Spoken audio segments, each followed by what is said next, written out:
When it comes to cycling, there are no shortages of massive, huge legs. I mean, look at these guys. They're absolute powerhouses who can push sort of north of 2,000 watts. Like, what the hell? It's insane. And yeah, can generally just push mad amounts of power on explosive human beings. Across all different cycle disciplines, whether track, road, time trialing, cyclocross, the common thing is they could all, if they wanted to, brag about the shape of their legs. It's just remarkable and phenomenal and honestly downright alien. Even myself, after cycling for maybe, 2 or 3 years, sort of specifically, I think my legs look pretty good, if I'm being honest with you, compared to sort of like a normal person, so to speak. And that's not even at the elite level. So it's pretty clear and apparent that cycling does lead to pretty good leg growth, definition, and honestly, just downright good fitness. But I want to take a bit of a deeper look into this and see what workouts these guys are specifically doing that's leading to such freakishly good results. Firstly, for me, the number one key thing is that cyclists in general isolate their leg muscles.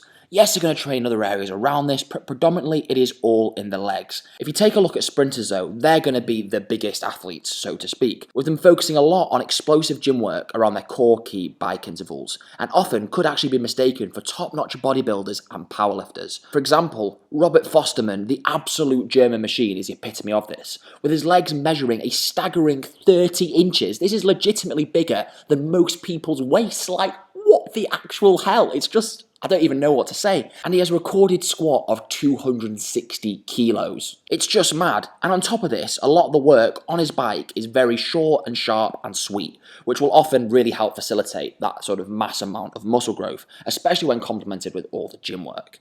If you take a look at sort of a typical workout day for him, he's going to have a gym session focusing a lot on those compound movements, your squats, your deadlifts, as well as accessory work focusing on the hamstrings, quads, calves, and smaller muscle groups around this. He's training to be as explosive and as powerful as he can possibly be, as ultimately the heavier he can lift and the faster he can move sort of an object from point A to point B, the more powerful he's going to be and the faster he's going to be able to go on the track. And ultimately that is the name of the game. Go as fast as he can and win big races. Alongside this, he obviously has a cycle workout. Now, sprinters traditionally do not do the super long rides like that of World Tour riders, who are riding in excess of, so it can be 180 to 200 kilometers a day, but will rather do far shorter specific intervals where they're going to be doing much lower volume but far higher intensity. For example, a key session of his is looking like 1 to 3 sets maximum of 4 minutes of riding, and then within this, alternating between 20 seconds at 170% of max aerobic power with then 10 seconds recovery. Basically, that equates to 2 minutes 40 worth of effort in total. Now, if you did that 3 times, it's less than 9 minutes.